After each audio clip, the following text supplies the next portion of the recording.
Today we're going to talk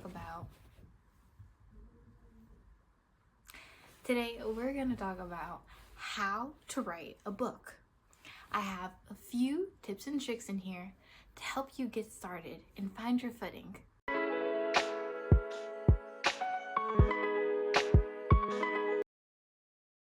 Be in a good environment when you're writing. Writing a story can be so challenging, and when you're at home and your family's around and they're talking to you and you're getting all these text messages, it can be really difficult to stay focused and remember why you are here sitting in front of your computer. And being in a place like a coffee shop or, at school, in a study room, at the library, all of these places can make it so much easier for you. And sometimes, say if you are writing somewhere and it has gotten to be a bit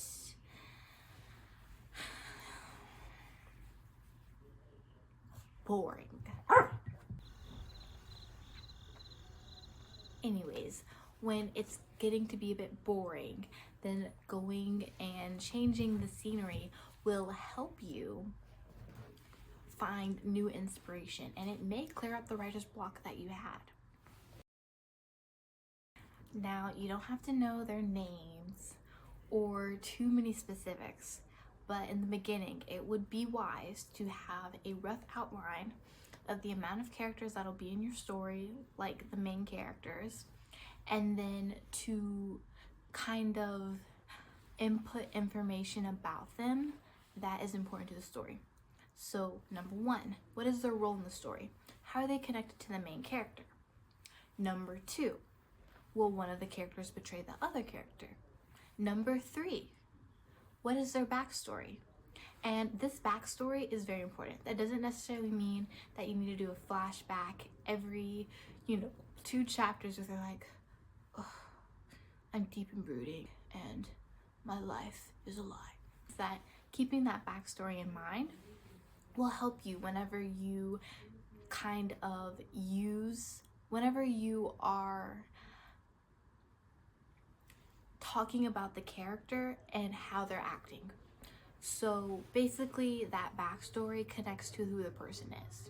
For example, if the character is quiet and standoffish, their backstory would be that as a child, they did not get a lot of attention. And so they just have always had this deep-seated belief, this false belief, that they are undeserving of love and attention. So they just kind of go into themselves. And so just to kind of take that and grow off of it, and then everything that they do is going to stem from their backstory, will make it so much easier when planning out that character. Now, this next one is so hard for me to do because I am the type of person to kind of breeze my way through a story, but I am advising you to outline your book. You don't have to be too in-depth about it, but you need to plot out the important points. The plot twist, the book ending, your introductory chapter, is there going to be an epilogue? Is there going to be a prologue? The turning point in your story, just those things. You don't have to, write out a manuscript beforehand, but just kind of get that down on paper so when you're writing and you have writer's block, you have that to look back on to help you get over those rough points. It can be stressful, but it will be so much better for you, because imagine writing that story and not knowing how the book ends and not knowing how to close those pieces.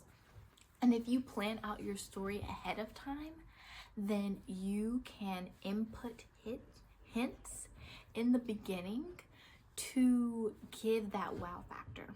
For example, something that people do in stories all the time is they will foreshadow, they will say something. They will create a conflict in the beginning and it will get looked over, and then towards the end of the story it will be explained as to why it was looked over. And it is such a moment to have. But hey, one of the most important parts of writing a story is your idea. What's your story idea? There are a few ways that you can get this information. One of those would be to go online and just Google story ideas, and you can specify with whatever genre that you think would best suit you. And if nothing else, it'll help get your brain churning, and something may come from nothing. It may not be that exact idea, but it's a way to start.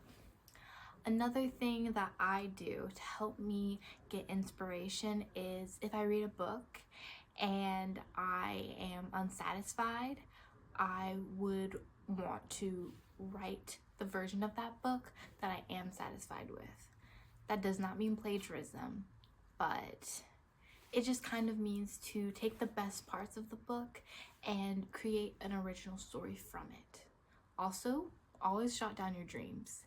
The craziest things can come from that. Last but definitely not least, create writing goals. It is very stressful and it puts a lot of pressure on you.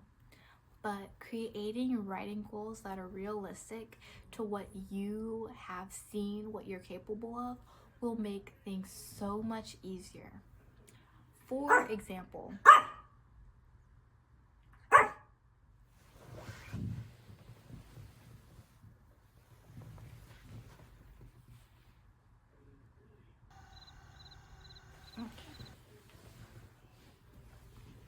my dog left me. But for example, when it comes to writing goals, you need to think realistically how many words, how many chapters you think you can accomplish in 1 month, and go from there. And then you need to know an approximation of how many chapters you'll have and say, okay, I'm gonna be finished by November. I'm gonna be finished in the next 3 months. I'm gonna be finished here. I know that can really scare you, but to tell yourself that and then to take it a step further and tell other people that will, yes, bring a lot of pressure, a lot of stress, but it will help you pull through in those moments when you want to give up, when you want to discard the whole thing, and just make you feel a lot better.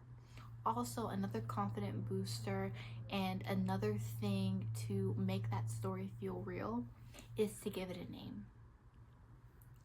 Somewhere between your first to third chapter would be a great time to establish the title of your book. You can change it, no problem, no big deal, but that will make your story feel real. That'll make you feel like what you're creating does matter, is serious, isn't just a hobby. Take it seriously because you're serious.